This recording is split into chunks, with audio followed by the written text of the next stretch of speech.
এবার দেখাতে চলেছি এই ভিডিও মাধ্যমে কি ফ্র্যাঞ্চাইজি নিজের আইডি থেকে কিভাবে প্রোডাক্টটা কালেক্ট করবে। প্রথমে মেনু বারে যেতে হবে, মিনি গ্যালারিতে যেতে হবে। এখানে দেখুন অপশান দেওয়া রয়েছে ক্রিয়েট পারচেজ অর্ডার। মানে এটা হলো কি আপনি যে পারচেজ ওয়ালেটে যে টাকাটা রয়েছে এইখান থেকে আপনি কালেক্ট করবেন। কিভাবে কালেক্ট করা যাবে, প্রথমে ক্রিয়েট পারচেজ ওয়ালেটে গেলেন, কনফার্ম টু ক্রিয়েট অর্ডারে গেলেন, অর্ডারে গিয়ে এখানে অ্যাড প্রোডাক্টে গেলেন।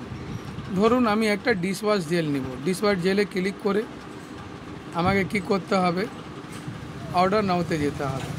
তার মানে অর্ডার নাওতে গেলাম, যদি আমাকে কোয়ান্টিটি বাড়াতে হবে তো এইখানে ধরুন 10টা করতে হবে, তার মানে আমি 10 লিখে কোয়ান্টিটি আপডেট করে দিব। তার মানে দেখুন আমার এখানে 10টা আপডেট হয়ে গেল, এই পাশে টাকাটা দেখিয়ে দেব।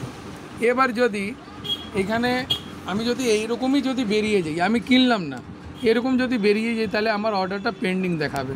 তার মানে আমাকে এখানে ডিলিট করতে হবে, ডিলিট করে তারপরে ক্যান্সেল অর্ডারে আমাকে যেতে হবে। তো এইখানে আনপেডটা দেখাবে না, এখানে আনপেডটা দেখাবে না। এনার আইডিতে কী কী এখন বাকি রয়েছে এখানে দেখুন সব কোম্পানি লিখে দিয়েছে, ঠিক আছে। তার মানে আমাকে ক্রিয়েট পারচেজ অর্ডারে গিয়ে আমি এইখানে নিজের অর্ডার নাম্বারটা দেখতে পারবো, কত টাকা করেছি না করেছি সব এখানে ভিউ ডিটেলে গিয়ে আমি পেয়ে যাব।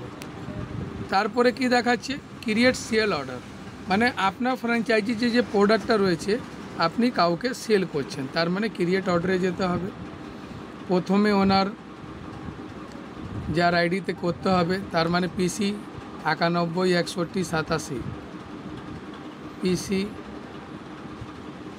91 61 87,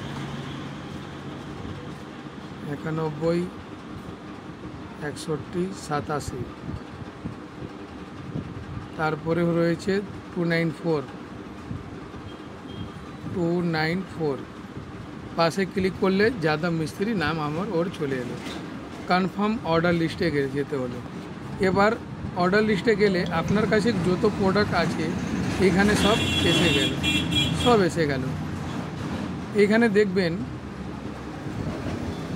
দেখবেন আপনার সব দেখিয়ে দিচ্ছে ব্যালেন্স কত রয়েছে। এরপর ওনার কি মানে প্রোডাক্ট দিতে হবে, তার মানে ওনার প্রোডাক্টটা কি দিতে হবে, লেখা রয়েছে সিটিসি টি 5টা, লেমন টি 5টা, সিটিসি টি 5টা, লেমন